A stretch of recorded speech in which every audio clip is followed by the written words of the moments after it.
Bonjour, chers concitoyens planétaires. Aujourd'hui, c'est notre 17e sortie. Et nous allons, dans le sillage du sujet passé sur l'aliénation, raconter une anecdote. Quand j'ai discuté avec le Mamadou Dia, il me disait, mais Habib, maintenant je fais partie des grands de la tariqa de ce pays.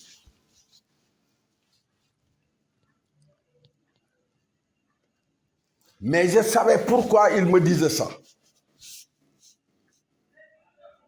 Parce que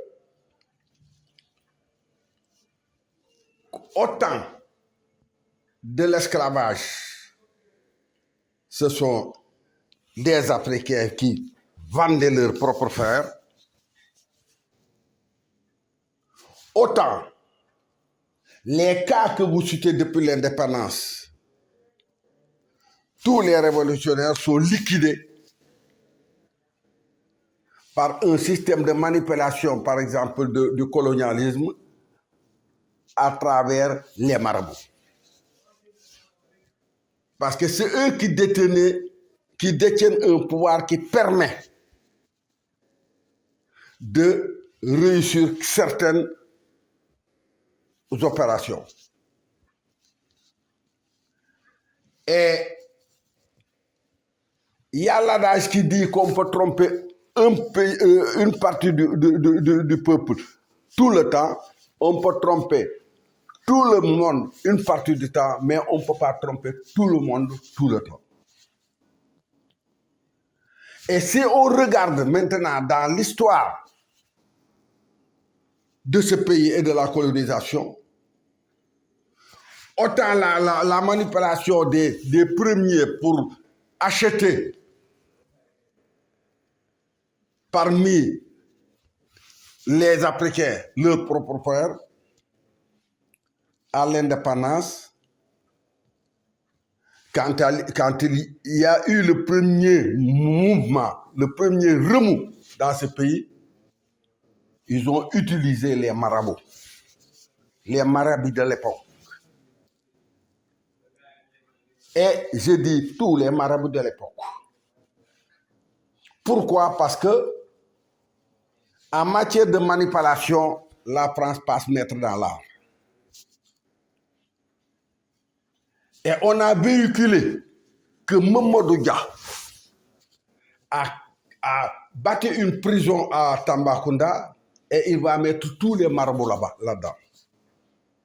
Ça a été tellement véhiculé, tellement entretenu que tous les marabouts, et quand je dis les marabouts, je ne parle pas des marabouts, des tariaqs de maintenant, de vrais marabouts, se sont levés pour lutter contre ça. Et ils ont amené Mamadou Dia en prison. Mais parmi tous ceux qui ont pu réussir ce coup, il y a un qui, en une nuit,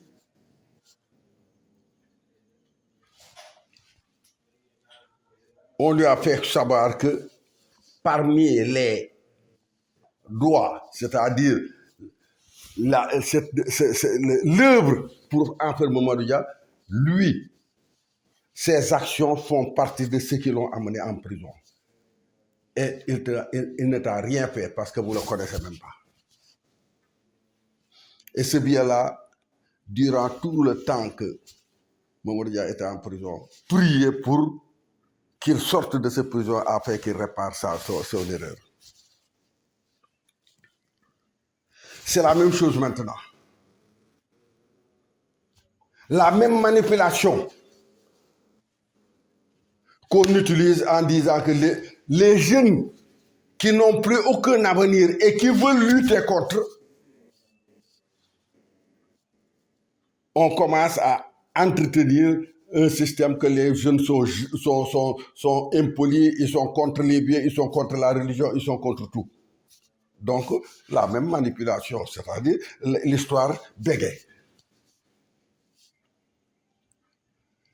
Mais si on regarde bien, ce qui tire avantage de ça, les nègres, parce que les nègres ne sont parce que j'utilise même pas le terme noir, parce que pour les Blancs et pour le reste du monde, les Africains ne sont que des esclaves. Quand ils parlent de convention, ils parlent toujours de convention tripartite. Ils ne parlent jamais de convention de l'Asie, l'Amérique et l'Europe. Ils ne parlent jamais de l'Afrique. Donc, vous pouvez si toi, intellectuel nègre, avec ta culture, vous arrivez à vendre ou bien à se mettre de l'autre côté, tu resteras toujours un nègre pour le blanc qui va t'utiliser et le jour où il n'aura plus besoin de toi, il va te liquider. Pareil pour les marabouts, parce que les signes commencent à se montrer. Parce que le seul obstacle pour le système en place, c'est l'islam. Comment détruire ce système? Donc, nos marabouts d'aujourd'hui, qui, s'ils ne prennent pas position, seront, quand le système aura gagné, les premiers à être liquidés. Et quand je dis à être liquidés, c'est-à-dire, si vous tombez malade, vous allez dans le système, vous allez dans leur pays, vous persévérez et vous empoisonnez, ça devient facile. Et ils vous liquideront tous un par un. Donc, comment faire comprendre que nous n'avons qu'un seul issue, le refus? Parce que nous ne sommes pas des sous-hommes. Et toute la civilisation actuelle vient de nous. Mais vous avez reçu une dose d'aliénation telle que si ça venait d'un blanc, vous le comprenez, mais quand ça vient d'un noir, vous ne pouvez pas plus le comprendre parce que pour vous, vous êtes des sous-hommes. Donc, nous allons essayer, du moins toutes les tentatives que je suis en train de faire, c'est essayer d'enlever cette couche de cire dont je parle, de la bouteille, pour pouvoir atteindre le bouchon afin d'utiliser, par exemple, la boisson qui est à l'intérieur. Actuellement, l'Africain est allergique à tout sauf à de l'argent. Il est semblable à la souris et à l'homme. La souris qui, dans la chambre de l'homme, l'emmerde, l'homme, pour pouvoir le prendre, va trouver un piège. Mais pour l'attraper, il va chercher ce que la souris aime le mieux pour le mettre là-dessus afin de l'attraper. Le nègre, c'est pareil. Le nègre n'aime que l'argent, n'aime que le faste. Et le blanc vous a amené de l'argent qui n'est valable nulle part autre que chez vous.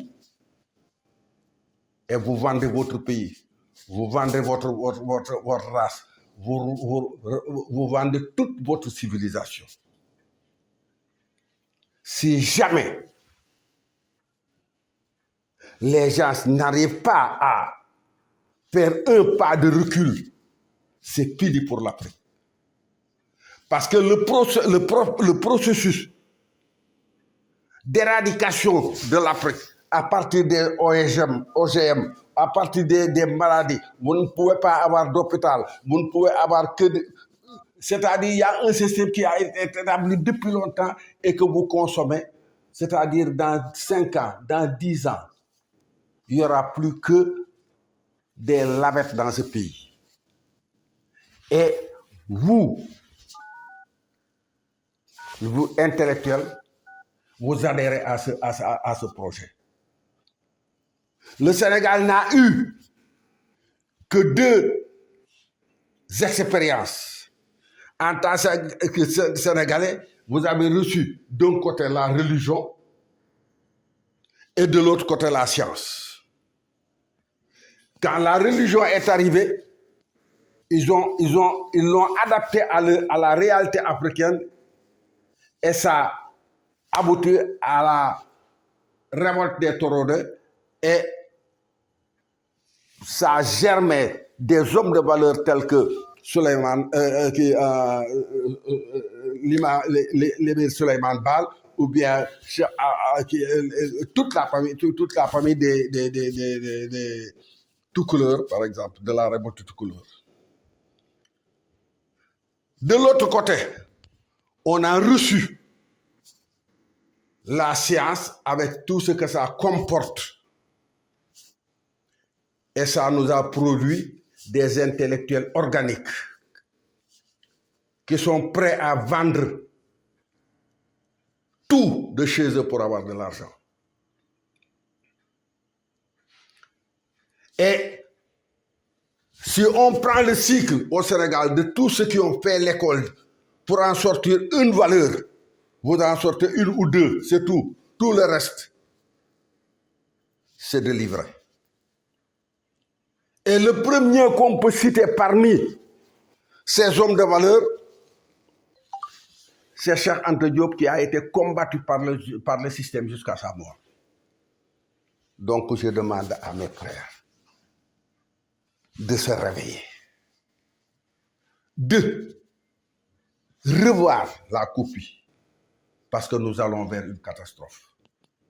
À la prochaine.